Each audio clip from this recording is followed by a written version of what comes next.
रहती थी। उसका कोई भाई नहीं था और मम्मी भी नहीं थी। वो बहुत अमीर परिवार से थी। एक बार वो अपने पापा के साथ कहीं जा रही थी।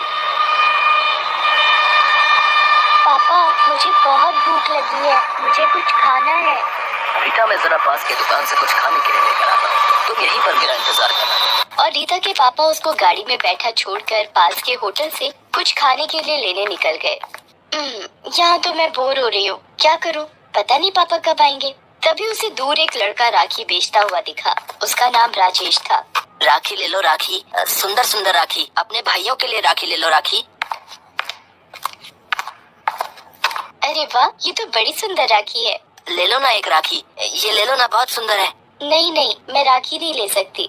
पर क्यों, ये तो बहुत सुंदर राखी है, भाई की कलाई पर बहुत सुंदर लगेगी। हाँ हाँ, राखियाँ तो बहुत सुंदर हैं, पर जिसे राखी बांधू वैसा मेरा कोई भाई नहीं है। मेरी भी कोई बहन नहीं है, ऐसा करो तुम मुझे राखी बांध लेना।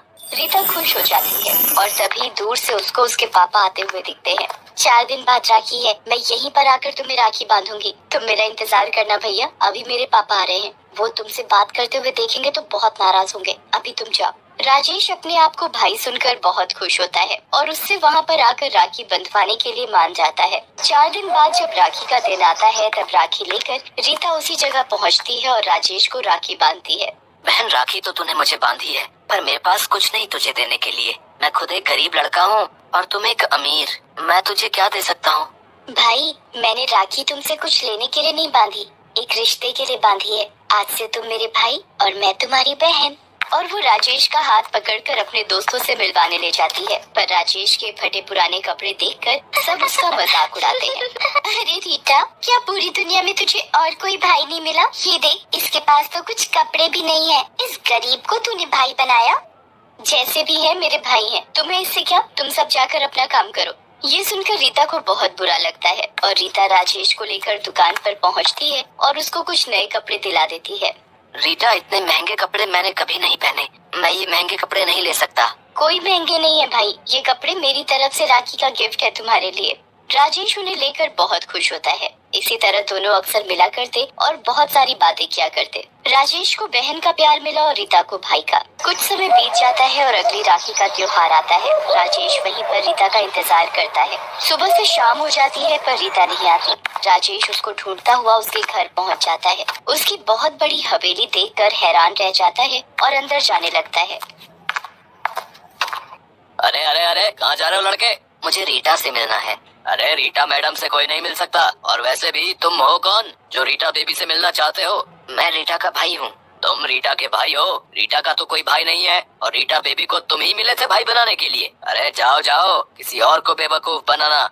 राजेश वहाँ से नहीं जाता। तभी तेज बारिश होती है और राजेश वहीं खड़ा रहता है और बारिश में भीगता रहता है। रात हो जाती है और भूखा प्यासा वो रीता के लिए खड़ा रहता है। तभी रीता के पापा उसके खड़े होने पर, ये कौन खड़ा है बाहर? साहब, ये लड़का रीटा बेबी से मिलने आया है और खुद को उनका भाई बता रहा है। कौन हो तुम और यहाँ क्या कर रहे हो? मुझे रीटा से मिलना है, आज राखी है ना, उससे राखी बंधवानी है मुझे। मैं अपने साथ राखी भी लेकर आया हूँ। मैं राखी बांधेगी रीटा? कभी शक्ल आईने में देखी है? जा भाग यहाँ से और दोबारा यहाँ नजर मत आना, नहीं तो हड्डी पसली तोड़ दूंगा। और राजेश को धक्के मारकर निकाल दिया जाता है। उसके बाद राजेश कभी रीता से नहीं मिल सका। करीब 10 साल बाद राजेश रीता के घर के बाहर से गुजर ही रहा होता है कि उस घर में राजेश देखता है। रीटा बेटी, जल्दी नीचे आओ, कुछ दिखाना है तुम्हें। मेरी बहन वापस आ गई। और राजेश रीता को आवाज देता है और रीता उसके पास आ जाती है। रीटा, तुम इतने सालों से कहाँ थी? मैं हर राखी पर तुम्हारा यहाँ इंतजार कर रहा था। कौन हो तुम?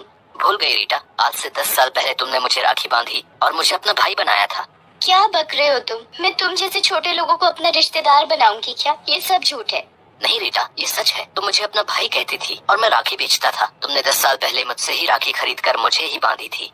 मुझे ऐसा कुछ याद नहीं, और अगर ऐसा हुआ भी है तो वो मेरे बचपन की बात थी। अब सब भूल जाओ, मेरा कोई भाई नहीं है और मैं तुमको अपना भाई क्यों बनाऊंगी? सिक्योरिटी, इसे यहाँ से निकालो। पता नहीं कहाँ से आ जाते हैं गरीब लोग। राजेश मुंह लटका कर वहाँ से चला जाता है। कई दिन बीत जाते हैं। एक दिन रोड पर एक कार का एक्सीडेंट हो जाता है। वो देखता है कि रीता की गाड़ी का एक्सीडेंट हो गया है। राजेश भागकर रीता को देखता है तो उसका बहुत खून निकल गया होता है। राजेश रीता को हॉस्पिटल पहुंचाता है और डॉक्टर से कहता है, डॉक्टर साहब, मेरी बहन को बचा लो, इसका बहुत खून निकल रहा है। हाँ, मैं देखता हूँ।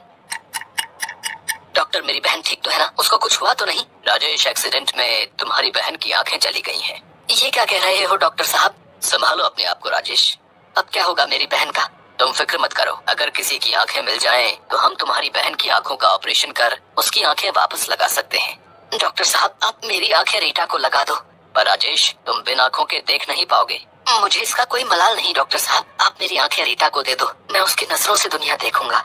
राजेश एक पत्र लिखता है और डॉक्टर को देता है और कहता है, डॉक्टर साहब, जब मेरी बहन रीटा की आंखें लग जाए तब आप उसे ये पत्र दे देना, पर किसी को भी मेरे बारे में नहीं बताना, ना ही मेरा पता। ठीक है राजेश, जैसा तुमको सही लगे। और डॉक्टर राजेश को आंखें दान करने के लिए ऑपरेशन थिएटर में आने के लिए कहते हैं। राजेश जाने से पहले रीटा के पापा को उसके एक्सीडेंट के बारे में बता देता है। हेलो अंकल, रीटा का एक्सीडेंट हो गया है, वो सिटी हॉस्पिटल में है, जल्दी आओ। आप कौन बोल रहे हो और ये एक्सीडेंट कैसे हुआ? अंकल, रीटा की गाड़ी एक ट्रक से टकरा गई थी, जिससे उसका एक्सीडेंट हो गया। रीटा की हालत नाजुक है, आप जल्दी आ जाओ। राजेश के फोन के बाद रीटा के पापा हॉस्पिटल पहुंच जाते हैं। उधर राजेश अपनी आंखें रीटा को दान कर देता है और वहां से चला जाता है। डॉक्टर साहब, अब मेरी बेटी कैसी है? अब आपकी बेटी बिल्कुल ठीक है। किसी ने अपनी आंखें देकर रीटा की आंखों की रोशनी लौटाई है। कौन है वो डॉक्टर साहब? मुझे उससे मिलना है। सॉरी, पर हम उसका नाम और पता नहीं बता सकते, उसने मना किया है। जब रीटा की आंखें ठीक हो जाती हैं, तब डॉक्टर उससे कहते हैं, रीटा, तुम्हारी आंखें किसी और की देन है और उसने तुम्हें ये पत्र देने के लिए कहा है। रीटा पत्र ले लेती है और पढ़ती है। उसमें लिखा होता है, रीटा, तुमने शायद भाई बहन के रिश्ते को एक मजाक समझा, पर मैंने तुम्हें अपनी बहन समझा और 10 साल तक तुम्हारा हर दिन इंतजार किया। मैं तुम्हारे घर भी गया था, पर तुम्हारे पापा को ये मंजूर नहीं था। सही भी है ना, एक अमीर घर की लड़की एक गरीब लड़के को अपना भाई कैसे बना सकती है? पर मैंने ये रिश्ता दिल से माना था। जब तुमने मुझे पहले राखी बांधी थी, उस समय मेरे पास तुम्हें देने के लिए कुछ भी नहीं था। आज उसी राखी का कर्ज निभा रहा हूँ। ये राखी का तोहफा समझकर स्वीकार करना और इन आंखों में कभी भी आंसू मत आने देना। हमेशा होंठों की मुस्कुराहट बनाए रखना और कभी किसी का दिल मत तोड़ना। तुम्हारा भाई राजेश। ये सुनकर रीता और उसके पापा की आंखों में आंसू आ जाते हैं और वो अपने किए पर बहुत पछताते हैं। रीता राजेश को ढूंढने की बहुत कोशिश करती है, पर अब राजेश रीता को कभी नहीं मिलता। ऐसा लगता जैसे वो अपना भाई का फर्ज निभा गया। भगवान ने मुझे भाई और माँ के प्यार से वंचित रखा, और मुझे भाई मिला भी तो मैंने खुद उसे ठुकरा दिया। मैं कितनी अभागी हूँ। इन सब का जिम्मेदार मैं हूँ बेटी। पैसे के लालच में मैंने तुम दोनों का भाई बहन का रिश्ता तोड़ दिया। पर अब पछताने से दोनों का रिश्ता वापस नहीं आ सकता था। राखी के रिश्ते को पैसों से नहीं तोला जाता। राखी का रिश्ता कभी अमीरी और गरीबी का मोहताज नहीं होता। ये बात आज एक गरीब भाई ने सिद्ध करके दिखा दी।